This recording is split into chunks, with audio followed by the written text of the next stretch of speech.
Welcome to AKC Story Loom. Please don't forget to subscribe, share, and turn on your post notifications as it means a whole lot to me. Now let's go straight into the story. In the heart of the sun-drenched village of Ikenne, life moved to the rhythm of children's laughter. The dusty roads were their playgrounds, the air thick with the melody of their voices and the cadence of their small feet. But for Adunni, a woman whose beauty had once been the talk of the village, this symphony was a constant, agonizing reminder of her own silence. For 15 long years, her home had been a monument to a hope that was slowly fading into despair. Her marriage to Femi, a man of quiet strength and deep affection, was a happy one in every way but one. The cradle in their corner remained empty, a silent testimony to a life unfulfilled. Adunni's barrenness was not a private sorrow. It was a public spectacle. The women of the village, once her friends, now looked at her with a mix of pity and scorn. They gathered by the communal well, their heads bent in whispered conversations that always seemed to end when Adunni approached. The names they gave her were not just words. They were daggers that pierced her soul.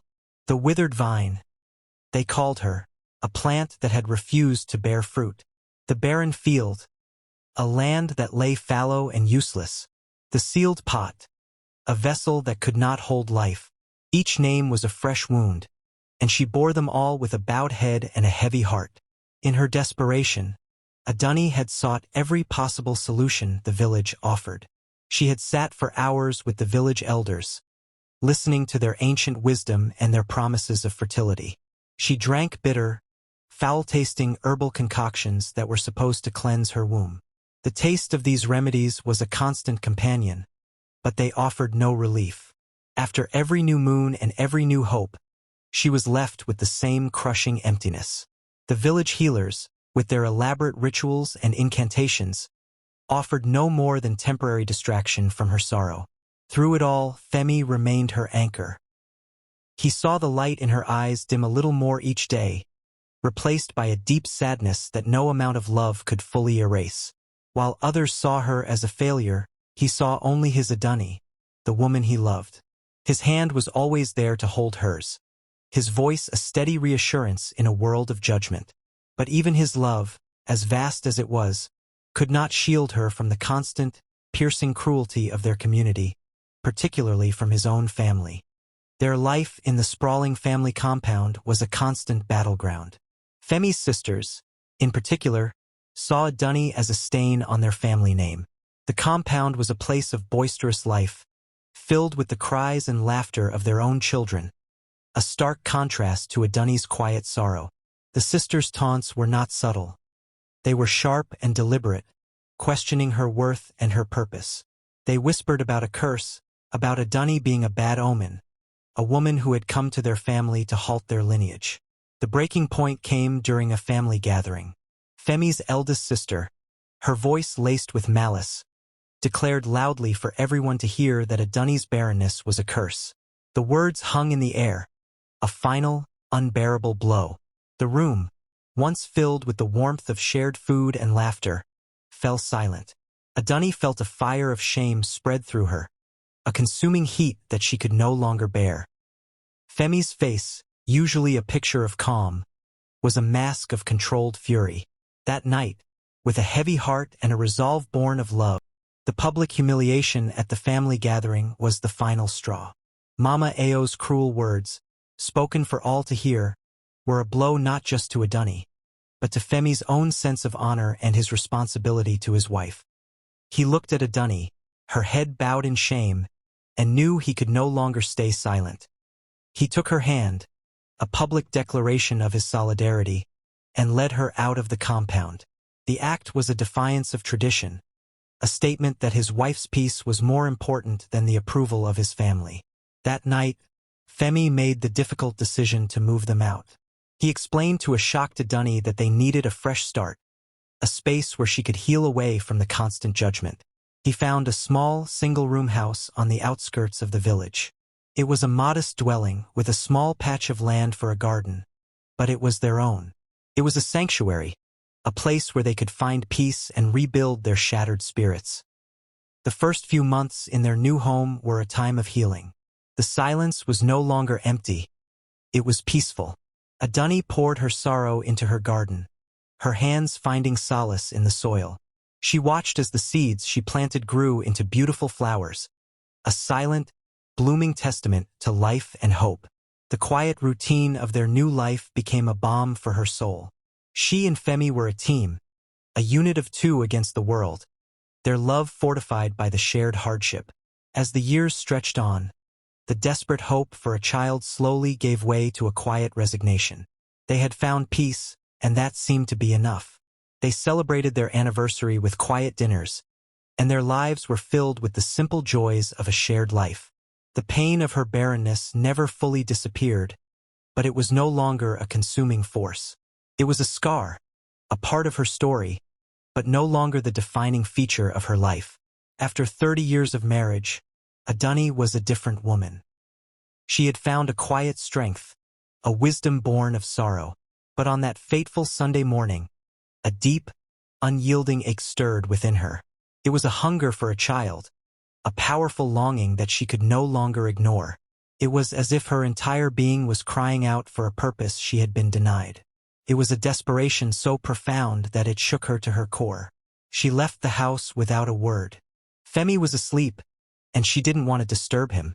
She knew that if she spoke, her resolve would waver. She walked through the familiar paths of the village, her feet carrying her towards the one place she had avoided for so long, the church. It was a journey of faith, a final, desperate plea from a heart that had been broken for decades. She entered the church, a place of profound calm and stillness.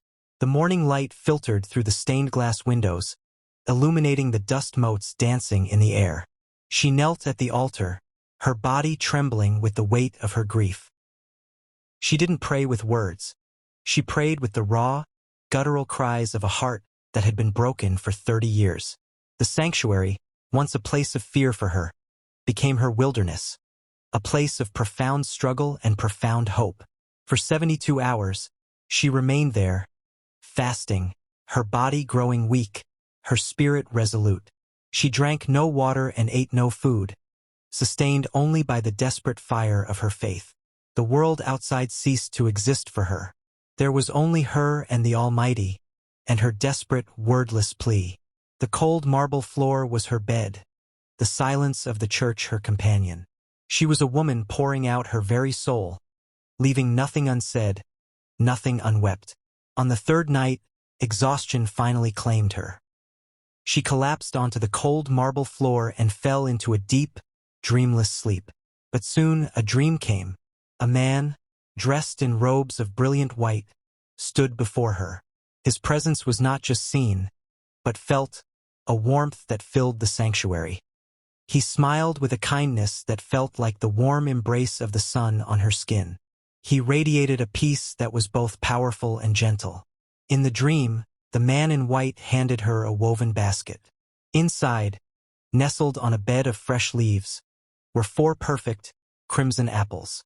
Each one seemed to glow with an inner light, a promise of life and abundance.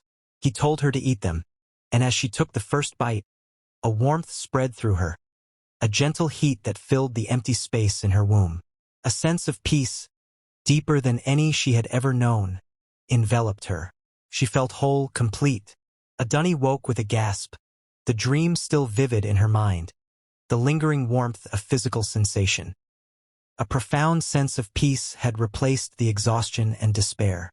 Just as she was trying to make sense of the experience, the large oak doors of the church creaked open. It was Femi, his face etched with worry, his eyes searching for her. He rushed to her side, his relief palpable. "Adunni, where have you been? I had a dream, the most incredible dream." Femi, his voice trembling with emotion, told her of his dream. He had been at home, worried sick about her, when he too had fallen into a deep sleep. In his dream, the same man in white robes appeared to him and gave him a basket of 4 apples, telling him that their long wait was over. He had woken up with a start, an overwhelming feeling of urgency leading him directly to the church, to her.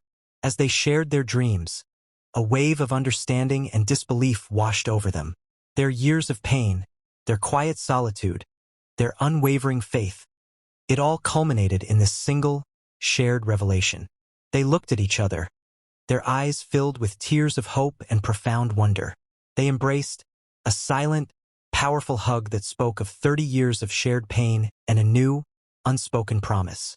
They walked home, hand in hand, the burden of their past finally lifted. A week later, Adunni began to notice subtle but undeniable changes in her body. A new tenderness, a strange sense of nausea, a cautious hope flickered in her heart.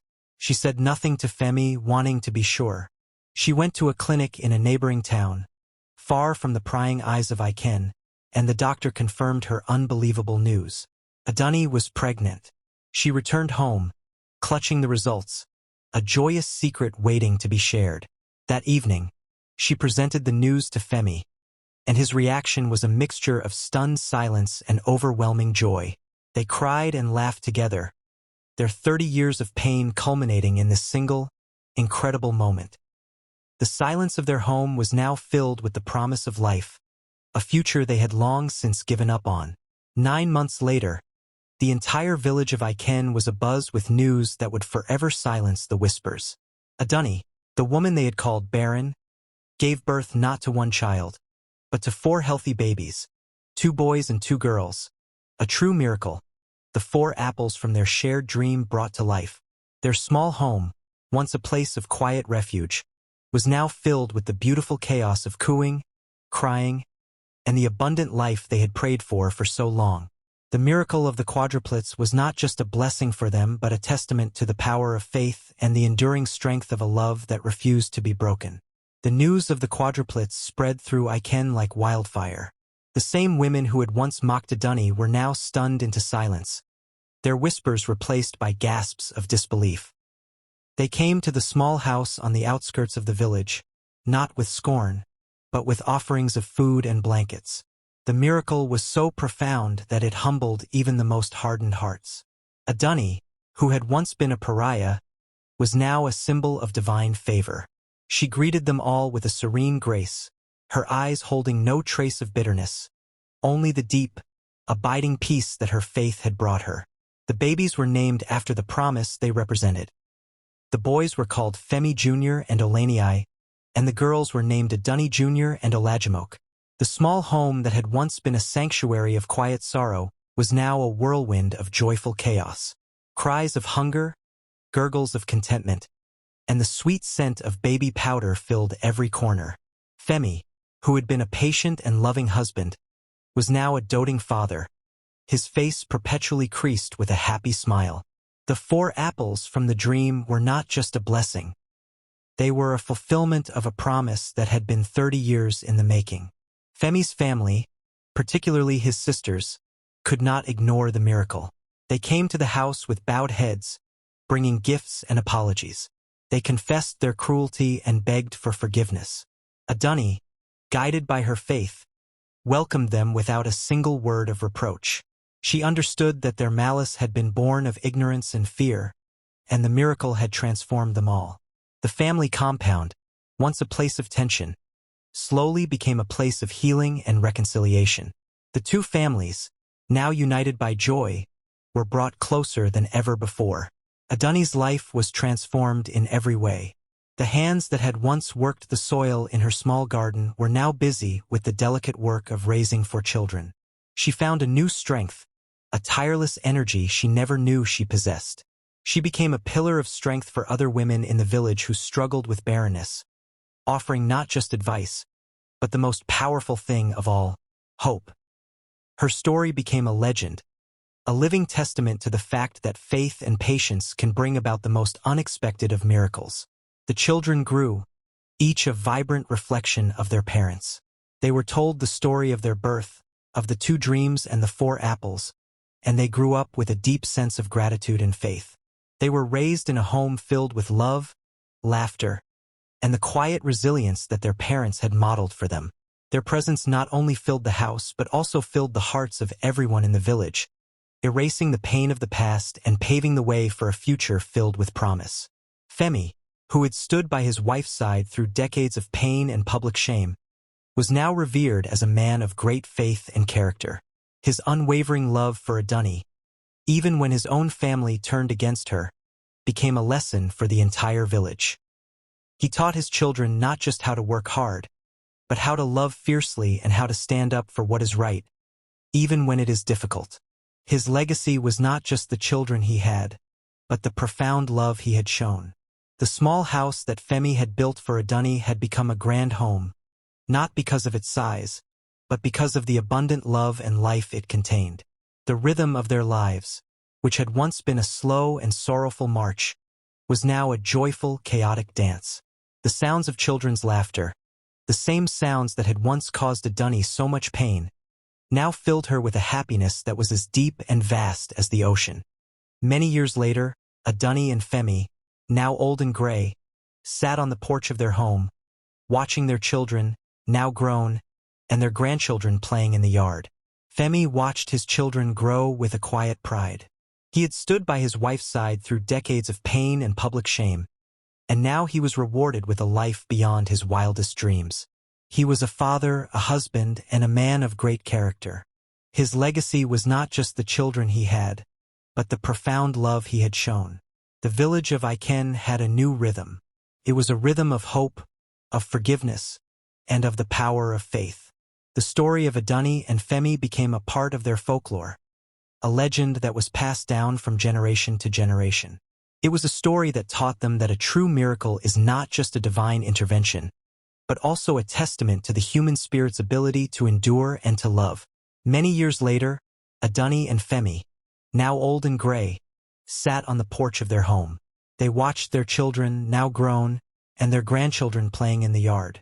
They held hands, just as they had on that day so long ago when they walked home from the church. Adunni looked at Femi, her eyes filled with tears, not of sorrow, but of profound gratitude. They had endured the storm, and in the end, had found a peace and joy that was beyond all measure. The silence between them was not the silence of emptiness, but the profound, comfortable silence of a shared lifetime of love and faith. We've come to the end of the story. Please don't forget to subscribe, share, and comment. Thank you and God bless you.